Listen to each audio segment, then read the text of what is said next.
Saludos en espera de que estén muy bien en este tiempo de pandemia. Nos encontramos de cara al inicio de un año escolar en covidianidad y es esta la razón principal por la que queremos abordar este tema, el diagnóstico de necesidades educativas. ¿Por qué? Porque ese es el momento más importante al inicio de los procesos, cuando nos debemos detener a reflexionar cuáles son nuestras fortalezas, cuáles son nuestras necesidades, cuáles son las exigencias del momento, del contexto. Entendemos por diagnóstico de necesidades educativas un proceso riguroso de recolección de informaciones, de datos relevantes que nos van a permitir identificar esas fortalezas y necesidades a lo interno de una escuela, de una instancia educativa. Dicho esto, vamos a abordar básicamente hoy cómo hacer ese levantamiento diagnóstico, cómo prepararnos, qué cosas tener en cuenta. El paso número 1 es identificar el nombre de la institución educativa donde se va a realizar el diagnóstico y describir su contexto, tanto interno como externo. ¿Qué tipo de centro es? Si es tipo 1, tipo 2, si es de primaria, de secundaria, si es técnico profesional, si es de la modalidad de adultos o de artes. ¿Qué cosas caracterizan a esa institución? ¿Cuál es la matrícula? ¿Cómo es su contexto interno? ¿Cómo es su contexto externo, social, natural? ¿Dónde está situada esa institución? Es importante que dejemos entrever esa panorámica de dónde se hace ese levantamiento, cuál es el centro en donde se hace ese diagnóstico. La parte siguiente es el establecimiento de la fecha. ¿Cuándo se hace ese levantamiento? No es lo mismo hacer un levantamiento ahora en tiempo de COVID que haberlo hecho un año atrás. Y después de haber identificado la fecha, pues especificar los nombres de las personas responsables que van a hacer ese diagnóstico y sus roles. El paso número 4 es definir los propósitos. ¿Cuál es la intención que usted tiene con ese diagnóstico? Identificar fortalezas y necesidades. ¿Cómo y para qué? El siguiente, tomar en cuenta los referentes teóricos con énfasis en el enfoque histórico-cultural. Y es este enfoque el principal al momento de diagnosticar, porque nos hace una invitación especial a detenernos en la persona, en su cultura, en sus experiencias, en sus intereses, en sus necesidades, en sus intenciones, en cómo ve el mundo, en cómo visualiza que deben ser las cosas. Es el momento de preguntarle a la gente qué cosas usted entiende que tiene como fortalezas, en cuáles aspectos entiende que debe mejorar y cómo podemos hacerlo. Otro elemento a tomar en consideración son las características de la práctica educativa, haciendo énfasis en la reflexión, en la participación, en la innovación que debe permear cualquier proceso de diagnóstico. Esos momentos reflexivos que se generan durante el proceso con los diferentes actores para la identificación de esas fortalezas y necesidades.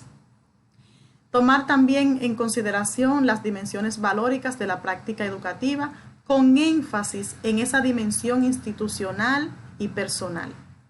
Cómo detenernos en el ser, la importancia de situarnos en la persona, de considerar las relaciones interpersonales, de visualizar la escuela como el gran escenario, como el escenario más importante de desarrollo profesional y personal. También es relevante que definamos las fuentes de información primaria y secundaria, cuáles o a quiénes vamos a integrar en este proceso. Si estamos hablando del proceso que se realiza en un centro educativo, entonces pensemos en los docentes, en los alumnos, en el director, en el coordinador, en el orientador, psicólogo, en el conserje, en el portero, en todos los actores del proceso. En los documentos oficiales que nos van a servir de fuentes también, que nos van a arrojar datos, informaciones valiosas. SP, proyecto educativo de centro, las planificaciones de los profesores, los informes que emiten todos los coordinadores, los mismos maestros, esos programas que se desarrollan, cuáles son esas fuentes que nosotros vamos a tomar en consideración para recolectar las informaciones. Ahí les dejo una sugerencia que es integrar a los actores del proceso educativo y pensar en esos documentos que les sean de utilidad. ¿Por qué? Porque una característica de estos diagnósticos son la participación y las referencias bibliográficas, los testimonios que tengan las personas, para que podamos hacer un levantamiento apegado a la realidad y que no se quede en un documento que se elaboró en una oficina en donde una persona o dos se sentaron a reflexionar desde su subjetividad en cuáles son las fortalezas y las necesidades que tienen. El siguiente paso es seleccionar las técnicas y los instrumentos para realizar la recolección de la información. Una técnica, y la más antigua, es la observación. Ustedes determinarán qué técnica o qué instrumentos utilizarán para ese levantamiento.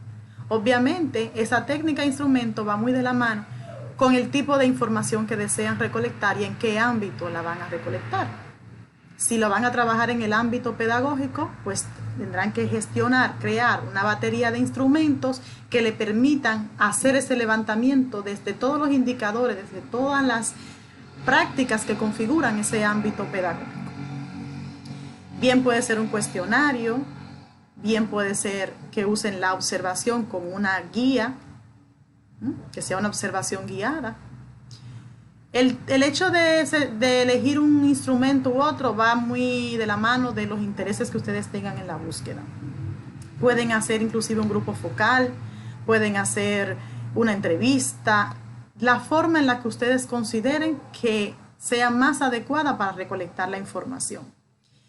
Luego van a pasar al análisis de esas informaciones. Una vez identifican las técnicas, los instrumentos y lo aplican, van a pasar al análisis de las informaciones. Y este es el momento crucial porque debemos de sentarnos a la luz de lo que se ha recogido, a la luz de todas las informaciones que ya se tienen.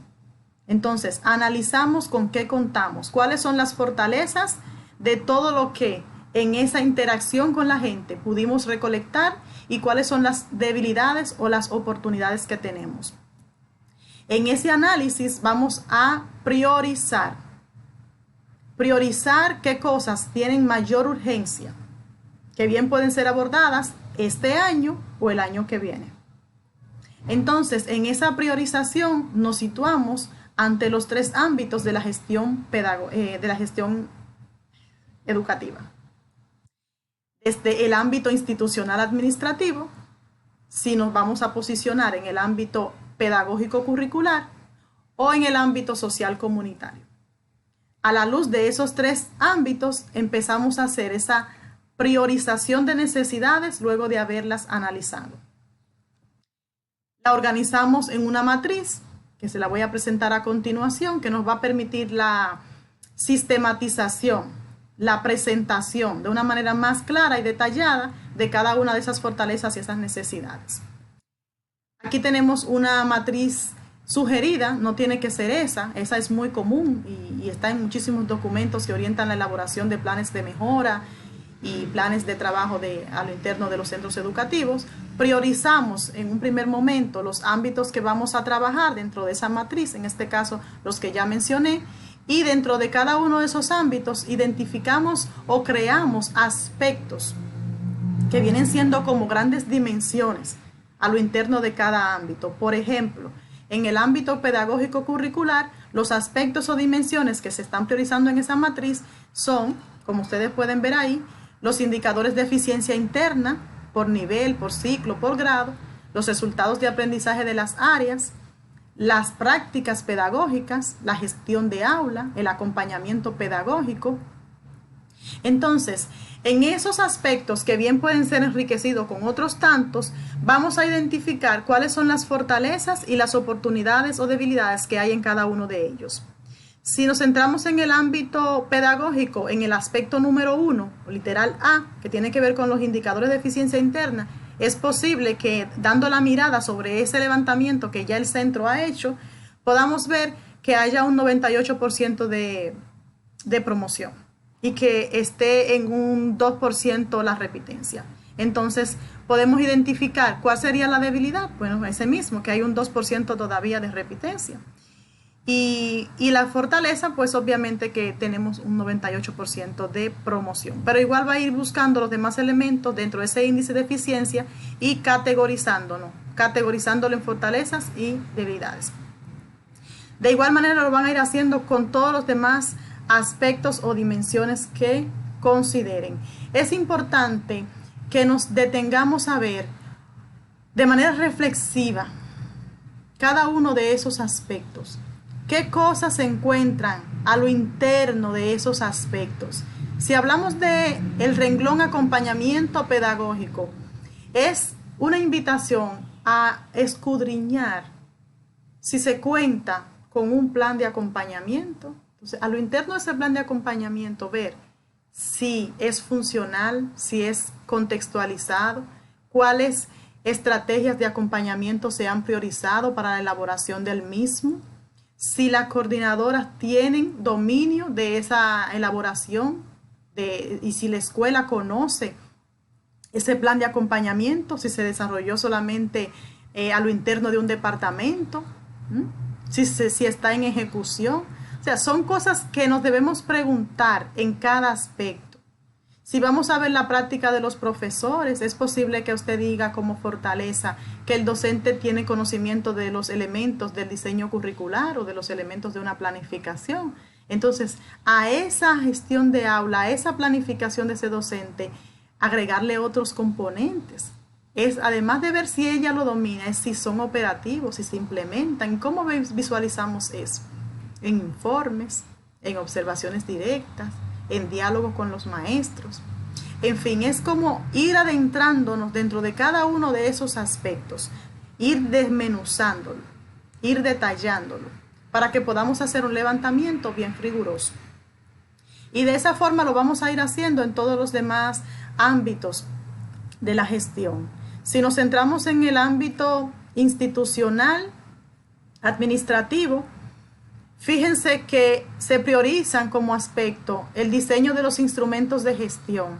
Ahora bien, dentro de ese aspecto de instrumentos de gestión, nos cuestionamos si existen, si son funcionales, si se elaboraron con la participación de la comunidad educativa, si hay una integración, una articulación entre los planes de los docentes y de los demás actores del proceso a esos instrumentos de gestión.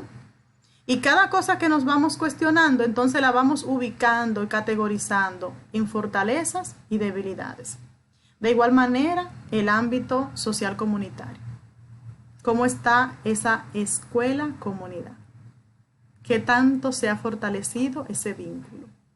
¿Cómo están conformados los organismos de participación? Si son operantes, si tienen planes de trabajo, si están actualizados. Entonces es como preguntarnos a lo interno de cada aspecto, ¿qué buscamos? Y ese buscar nos va a llevar a la creación, al diseño de la escuela que nosotros queremos y creemos que es posible. El paso número 12 es la evaluación del diagnóstico.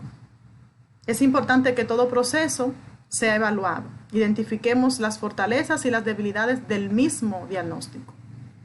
Y luego un informe de la experiencia de ese trabajo que se ha realizado. Al final, cuando ya ustedes hayan hecho su levantamiento diagnóstico, entonces nos preguntamos. Pregúntese. ¿Este diagnóstico ha sido elaborado partiendo de mi realidad educativa? ¿Participaron todos los actores del proceso educativo? ¿Qué diagnóstico? O si este diagnóstico recoge los indicadores, las dimensiones más relevantes que configuran la práctica educativa. Y en este último, quisiera detenerme para hacerle una invitación especial. Cuando hablamos de dimensiones, de indicadores, de aspectos, de práctica educativa, nos referimos a esos elementos, a ese hacer que nos da luz, que nos da pauta, que nos indica de que esa escuela es la escuela que se cree como ideal. De que ese ámbito que se ha priorizado cuenta con todos los indicadores que configuran su práctica. Es detenerme en ese ámbito institucional, en ese ámbito administrativo y visualizarlo así como haciéndole una fotografía, una panorámica, verlo por arriba, por debajo, por los lados. Pensar en el futuro. ¿Qué tengo yo ahora? ¿Qué me falta? ¿Qué me exige el medio? ¿Qué cosas dicen las teorías, los enfoques? ¿Qué se ha escrito sobre práctica educativa eficaz que se recoge en este diagnóstico? ¿Que lo tengo como una oportunidad o como una fortaleza? Pero está. Me detengo y pienso si se ha hecho un levantamiento sutil, superficial, o si nos hemos adentrado a lo que implica la calidad. Ese es el momento de mirar el trabajo y de volver atrás si es necesario, de enriquecer, de crear otro banco de instrumentos que me permitan seguir explorando, de aportar, de actualizar, de seguir dando miradas. Elaborar un diagnóstico de este tipo de necesidades educativas es un proceso riguroso, como dijimos al inicio, que lleva tiempo, que implica esfuerzo, que invita a integrar a todos los actores del proceso, porque cada uno de ellos tiene un sentir, una apreciación, un aporte, por insignificante que parezca, tiene un aporte, tiene una sugerencia. Entonces, un momento en donde nos vemos todos como escuela y empezamos a pensar, a soñar, a crear condiciones para la escuela que queremos tener. Una vez identificado ya y realizado todo este proceso, se espera que se dé paso a la elaboración de un plan, ya sea un plan de mejora, un plan de acción, de manera que se le dé vida a este levantamiento, que no se quede archivado en unos papeles en la oficina, sino que sea parte de un instrumento vivo que va a orientar el accionar, que va a orientar la dinámica de la institución. Por el momento es todo. Esperemos que esta mirada que se ha ido dando pueda arrojar un poco de luz al proceso de elaboración de un diagnóstico de necesidades educativas y que pueda también ser enriquecido todo lo que se ha socializado con las experiencias y con los conocimientos de cada uno de ustedes. Yuleidy Tibrey con ustedes, así que ha sido más que un placer compartir estas informaciones que esperemos sean de mucha utilidad. Feliz día y bendiciones.